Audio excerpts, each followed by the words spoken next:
If someone handed you the keys to a massive, roaring muscle car for the price of a used sedan, you'd take it, right?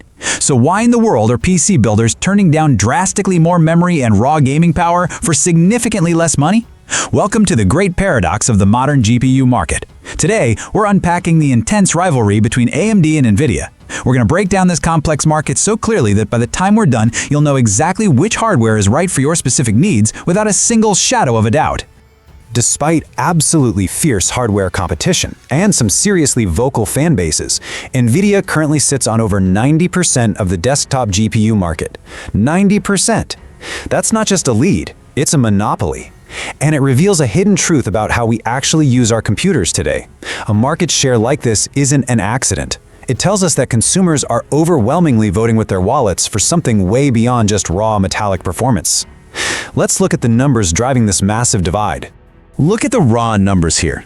Looking purely at the metal, AMD's RX 9060 XT absolutely dominates the mid-range. You get a massive 16 gigabytes of memory for about $420 USD. It completely crushes the comparable 16 gigabyte Nvidia 5060 Ti, which is going to run you around $560 USD. On a spreadsheet, it's a total blowout. If you just looked at the specs, you'd think AMD should own the entire market. But let's talk about raw power versus multitasking. Because that price to performance ratio, it really only tells half the story, and it leads us right into the great divide of the modern PC builder. The real battle isn't about the hardware itself, it's about what you're actually asking that hardware to execute.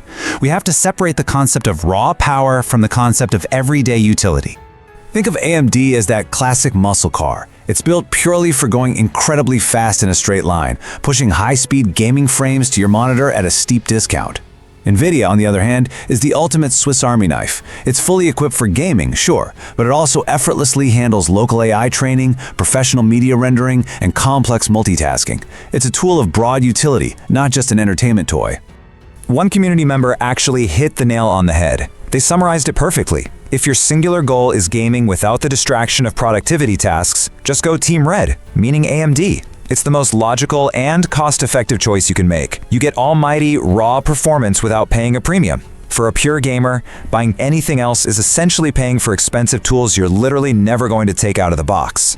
But here's the catch. Let's look at the software and AI moat. The absolute second your workflow demands more than just running a video game, you hit an invisible wall. And that raw AMD muscle starts to lose its grip on the road.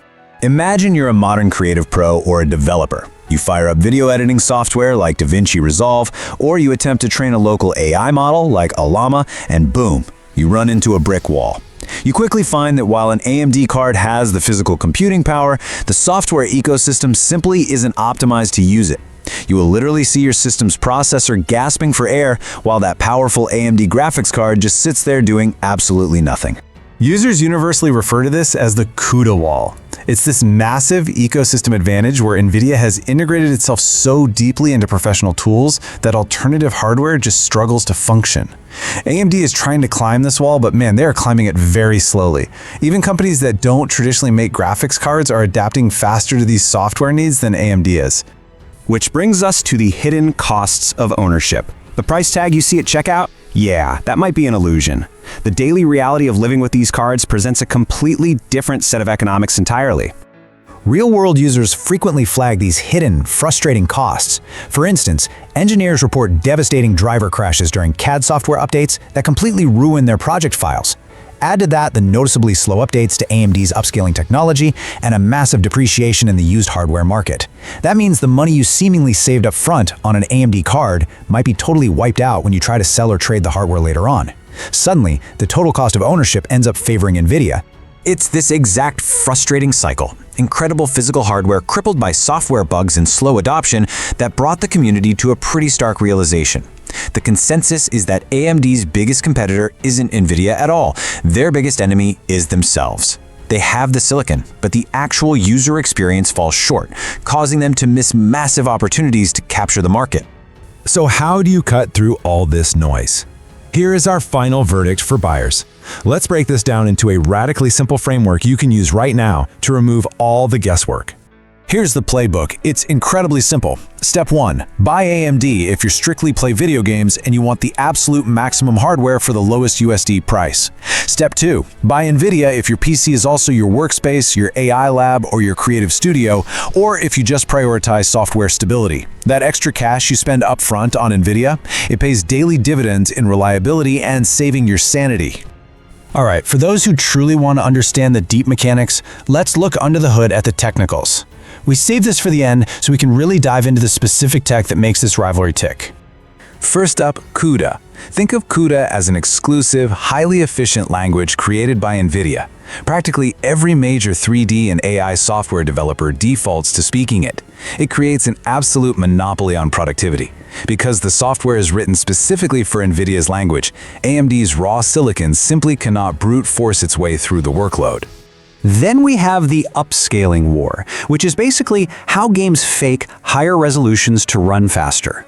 Nvidia's AI-driven DLSS is brilliant at artificially boosting performance in demanding titles, though some purists argue it generates fake frames and alters original lighting. On the flip side, AMD's FSR technology gets slammed by users for being blurry, suffering from ghosting, and being notoriously slow to update. Honestly, some users are literally relying on community-made AI mods to fix AMD's tech because the official updates lag so far behind. But hey, it's not all doom and gloom for Team Red software. Interestingly, AMD holds a secret weapon for visual purists called EDID color clamping. This is a native driver feature lacking in Nvidia that flawlessly stops color oversaturation on high-end OLED displays. It reads the monitor data and accurately clamps colors per application. If you have an expensive OLED laptop or monitor, AMD handles those true-to-life colors incredibly well right out of the box. Which leaves us with one final, provocative thought to take away from this explainer. As software integration and AI become the true bottlenecks of a computer's performance, will the raw underlying hardware specs soon cease to matter altogether? Think about it. Are we still buying silicon, or are we now just paying rent to exist inside a software ecosystem?